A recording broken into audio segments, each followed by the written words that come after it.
আসসালামু আলাইকুম everyone, welcome back to Nusrat Samira's kitchen. আশা করি সবাই ভালো আছেন।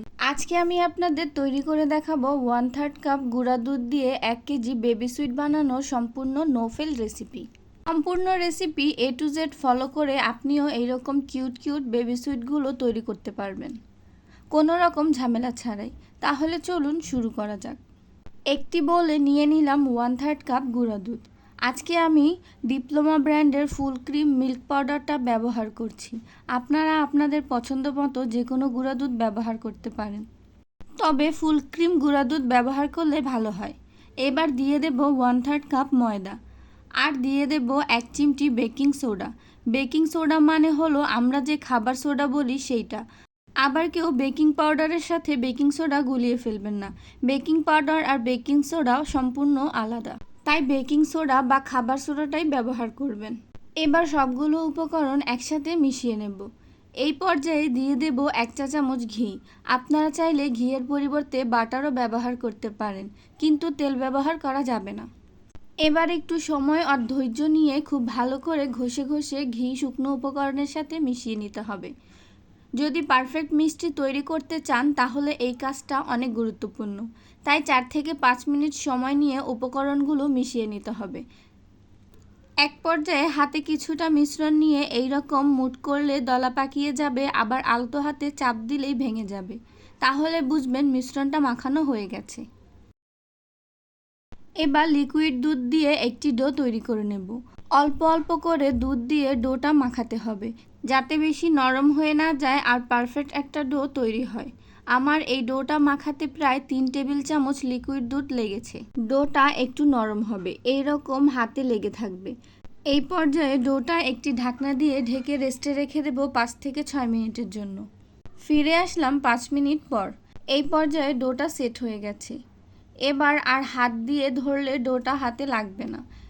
এখন ডো থেকে ছোট ছোট করে লেচি কেটে নিব। বেবি সুইটগুলো ছোট হয়, তাই প্রায় 50 থেকে 60টা মিষ্টি বানানো যাবে। এখানে আমি 50টার মতো ছোট লেচি কেটে নিয়েছি। এবার হাতের সাহায্যে মিষ্টিগুলো শেপ দিয়ে নেব। একটা লেচি নিয়ে হাতের তালুর সাহায্যে এই রকম ঘুরিয়ে ঘুরিয়ে ছোট একটা বলের শেপ করে নেব। আর এই বলগুলো দেখতে ঠিক ম্যাজিক বল বা মার্বেলের মতো মনে হবে। আমি আরও কিছু বানিয়ে দেখাচ্ছি। এই রকম হাতের সাহায্যে মিষ্টিগুলো বলের শেপ দিতে হবে, আর অবশ্যই খেয়াল রাখতে হবে যাতে মিষ্টিগুলোর মধ্যে কোনো রকম ফাঁকা বা ফাটল না থাকে, তাহলে মিষ্টিগুলো ভাজার সময় ভেঙে যেতে পারে। তাই হাতের সাহায্যে খুব সুন্দর করে স্মুথভাবে মিষ্টিগুলো বানিয়ে নিতে হবে। আমার সবগুলো মিষ্টি বানানো হয়ে গেছে। এবার মিষ্টিগুলো তেলে ভেজে নেব।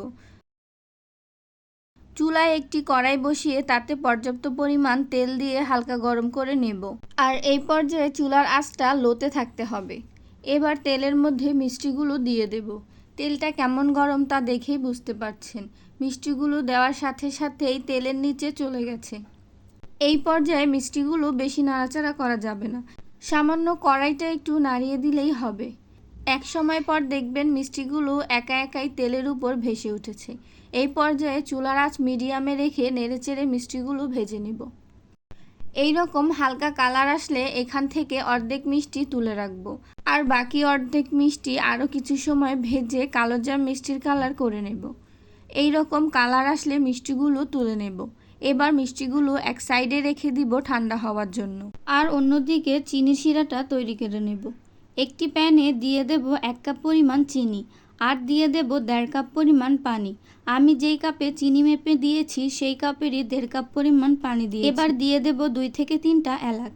এলাচ দেওয়ার ফলে মিষ্টি থেকে খুব সুন্দর একটা ফ্লেভার আসবে। এবার চুলার মিডিয়াম আঁচে চিনি শিরাটা বলক তুলে নেব। যখন চিনিটা সম্পূর্ণ গলে গিয়ে এই রকম বলক চলে আসবে, এই পর্যায়ে মিষ্টিগুলো শিরায় দিয়ে দেব। আর খেয়াল রাখবেন মিষ্টিগুলো যাতে বেশি গরম বা বেশি ঠান্ডা না থাকে, মানে হাত দিয়ে মুঠ করলে মিষ্টির গরমটা বোঝা যাবে কিন্তু হাত পুড়বে না। ঠিক এই রকম হালকা গরম থাকা অবস্থায় মিষ্টিগুলো শিরার মধ্যে দিয়ে দিতে হবে। এবার নেড়েচেড়ে শিরার সাথে মিষ্টিগুলো মিশিয়ে ঢাকনা দিয়ে ঢেকে রাখবো 5 মিনিট মতো। আর ঢাকনায় যদি কোনো ছিদ্র থাকে তাহলে তা বন্ধ করে দিতে হবে। 5 মিনিট পর দেখুন মিষ্টিগুলো ফুলে ডাবল হয়ে গেছে, তবে এখনও মিষ্টিগুলো সম্পূর্ণ হয়নি, আর মিষ্টির মধ্যে অনেকগুলো শিরাও রয়ে গেছে। এবার প্যানটা আবার ঢাকনা দিয়ে ঢেকে চুলা থেকে নামিয়ে এক সাইডে রেখে দেব 1 ঘন্টার জন্য। এই 1 ঘন্টায় মিষ্টিগুলো সবগুলো শিরা শুষে নেবে, আরও বড় বড় হয়ে যাবে। ফিরে আসলাম 1 ঘন্টা পরে। দেখুন মিষ্টির মধ্যে আর শিরা নেই, সব শিরা শুষে নিয়ে মিষ্টিগুলো আরও বড় বড় হয়ে গেছে। আপনাদের বোঝার সুবিধার্থে একটা মিষ্টি আমি আপনাদের কেটে দেখাচ্ছি। দেখেই বুঝতে পারছেন মিষ্টিগুলো কতটা সফট আর পারফেক্ট হয়েছে। আর মিষ্টির ভেতরে পুরো রসে টইটুম্বুর। আর টেস্টের কথা আমি কিছু বলবো না, আপনারা ঘরে তৈরি করে আমাকে কমেন্ট করে জানাবেন টেস্ট কেমন হয়েছে।